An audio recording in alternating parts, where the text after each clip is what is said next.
Nak lari dah puasa dah, terkira pula. Tapi kerjanya pun cara, di mana-mana pun macam petilat lah. Bila orang bagi gelas kan, gelas juga. Gelas tak dapat macam mana pun. Bulan Ramadan adalah bulan Quran. Ini terakhir saya nak sebut. Syahrul Quran. Ayat 185 Al-Baqarah dinyatakan dalam konteks juga berpuasa tadi, tak lama lepas ini, lepas sebut yang itu. Syahrul Ramadan alladzi unzila fihi Quran. Bulan Ramadan yang diturunkan padanya Al-Quran. Kitab suci.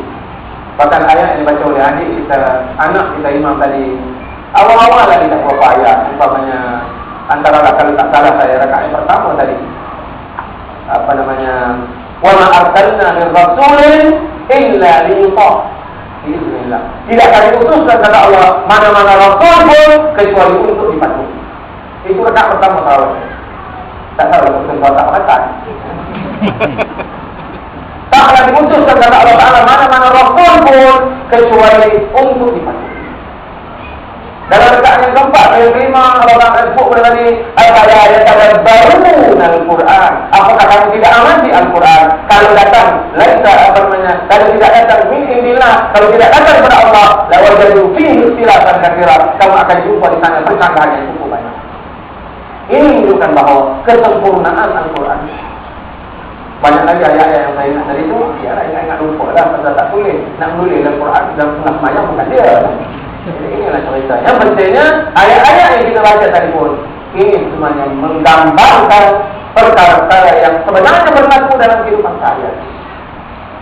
Suatu Profesor Dr. Yusuf Al-Qaradawi dalam satu bukunya bagaimana nak berinteraksi dengan Al-Quran, dia sekurang-kurangnya telah menyenaraikan 9 perkara. Tak ada dah mana ni, dia ambil satu dua. 9 jawab dia pun sedap tengok pula. Apa namanya? Yang pertama hafal Al-Quran. Hifzan. Allah Ta'ala dia kata saya umur dah 50 macam mana nak mengatai, ada pula. Ya. Tak ada alasan umur ya, bagi orang rajin lepas pensil mula start menghafal Al-Quran. Ada? Lepas pensil. Ya. Tak banyak mana yang buat kita sudah 6,200 je ayatnya. Allah Ta'ala bagi kepada kita hidup 300 hari tahu. Lepas tu 60 tahun. Ayat 6,000 ayat tak boleh ingat. Oi, koman benar saya itu. Ada macam mana? Memang sini koman kita. Ya. Kalau tidak concern kalau pulun tak ada masalah apa. Tapi pokok mana tuan kita ni hafiz juga. Ya. Qul Allah ingat, qul ya ayyuhal kafirun ingat. Dia hafiz tu, ya. Tadi surah-surah tu pendek-pendek kan. Itu baca Quran pun, ya, dalam sembahyang, maghrib ke, isya ke, subuh ke, asar ke, zuhur ke, itulah surahnya dulu, kini dan selamanya. Itu tentuan. Al-Quran tu untuk bisa sebagai panduan. Kadang-kadang sebab Al-Qurannya kena hafal Al-Quran. Tak apalah, boleh jadi ini kita beri kepada anak-anak muda kita, anak-anak kita. Itu. Yang satu, yang kedua tilawatan. Kena tilawat, baca Quran.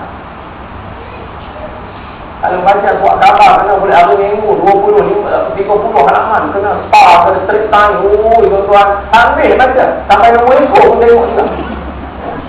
Nak baca Quran yang puluh helai untuk satu juzuk, itu pun macam tikus timur. Berat, yalah. Nak macam mana? Kita tidak membiasakan diri kita, ya. Orang lain boleh khatam dalam satu hari, impossible dia kata. Duk banding dengan dia. Kan? Ada ni, ada pernyataan, tapi lain kat jelas kita sebut. Kita diri dia sebenarnya, tapi banyak modal ni. Kan? Tak apalah kita boleh khatam sekali dalam setahun, tak apalah. InsyaAllah, taklah koman sangat. Sekali, ya. Tapi, kata tulis saya ni, dia kata jangan salah faham. Apa benda dimaksud dengan khatam? Bukanlah khatam dengan makna habis baca, no.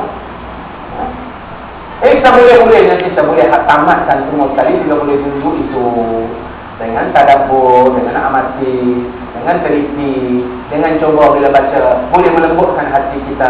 Kalau just baca, memang dapat pahala, tak dikaikan. Ada setengah-setengah masjid dah bagi kain berikat. Pasal taruh hati untuk mereka yang tadarus. Saya kata kain berikat yang beritahu lepas pun tak buka lagi, nak dapat yang baru pula. Saya kata betul. Tak apalah, nak bagi ambil je, jangan masalah apa kan. Ambil je lah. Tapi itulah dia. Tilawah. Yang ketiga, yang ini paling koman. Kalau ini pun tak boleh juga, tak tahulah apa kita. Istimaan, dengar. Dengar bila orang yang tak ada masalah kedengaran, tak ada masalah apa. Kecuali orang peka.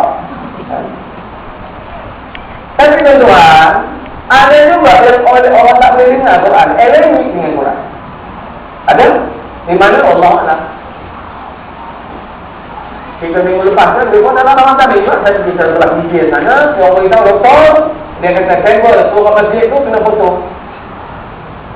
Kabel yang naik ke menara kan, bila pagi-pagi, bila dibaca, diperdengarkan Quran ke dalam 10-15 minit, dia tak boleh dengar, akhirnya potong kabel. Kenapa? Memekak. Memekak. Kalau saya tanya, agak-agak yang potong itu siapa? Siapa? Budak. Hindu. Yang orang masjid pun tak. Artinya, yang potong tu, orang yang selalu dan kulit dengan kita dah. Kalau tidak menangis, jauh. Kalau tidak jauh, minang. Kalau tidak minang, goyang. Kalau tidak goyang, bayar. Kalau tidak rugi. Dunia, sungguh sangat dunia. Macam mana boleh potong? Dengar pun tak boleh. Apa lagi? Lain tuan-tuan. Nak cakap apa lagi dah? Apa lagi? Perasaan tempat. Nak amal dengan Quran. Lagi-lagi mak. Beramal dengan Quran ini. Itulah kata Imam Ibnul Qayyim, mereka yang enggan atau meninggalkan beramal dengan Quran, tidak mempedulikan hukum halal-haram yang ada dalam Quran, orang ini sebenarnya telah mengundang Al-Quran. Diabadikan oleh Allah Ta'ala dalam ayat yang ke-30 dalam surah Al-Furqan. Tulis saya mana? Al-Furqan 30. Wa qala ar-rasul ya Rabb inna qawmi qad ittakhadha hadzal Qur'ana mahjura. Berkata Rasulullah Muhammad, sesungguhnya kaumku telah menjadikan Quran ini sebagai bantuan yang tidak dipedulikan. Tak boleh. Ini kan mereka. Ini terus itu tak beramal dengan Quran. Tak peduli halal yang disebut dinyatakan oleh Al-Quran, haram yang dinyatakan oleh Al-Quran. Bila semua ada haram untuk membuat, bukan artinya tak makan minum saja, no? Semua makan minum, kita boleh lagi lah kalau kita makan setiap hari. Ada keren orang bandar, pol-pol mana-mana. Bila masuk bulan Ramadan, tak buka puasa di rumah, pergi buka di hotel. Tolong tanyakan kawan kita dekat Jaki, berapa buah hotel di lepas belang ni yang ada logo halal, yang kamu hidup melantang. Jadi puasa lah, tapi tak concern dengan makanan itu disediakan apakah halal atau haram. Mana min lahmin nabat min haram, kata Nabi, mana-mana daging yang tumbuh daripada sumber yang haram, an-nar wa alawi, yang wajar untuknya kena neraka Allah. Puasa, tak apa nak kita takkan nak kata nak mawan dengan kawan nak buka di mana-mana. Bayar sampai RM70, RM100, RM150, RM250. Apa benda sampai RM200? Apa nak makan? Macam mas tak? Tak pernah dia tak pernah sekali sebulan. Okey, tapi pastikan halal tak? Puasa ni kita nak dekat dengan Allah Ta'ala. Itu bak makan itu. Bak lain pula. Pemimpin besar dalam bidang keuangan katakan banking. Ada lagi orang kita yang buka akaun di bank yang konvensional yang confirm dah. Itu betul. Dalam apa takaful. Dan ada lah syarikat takaful macam-macam, buat polisi macam-macam. Masih ada beli takaful apa namanya insurans cat kepala 5.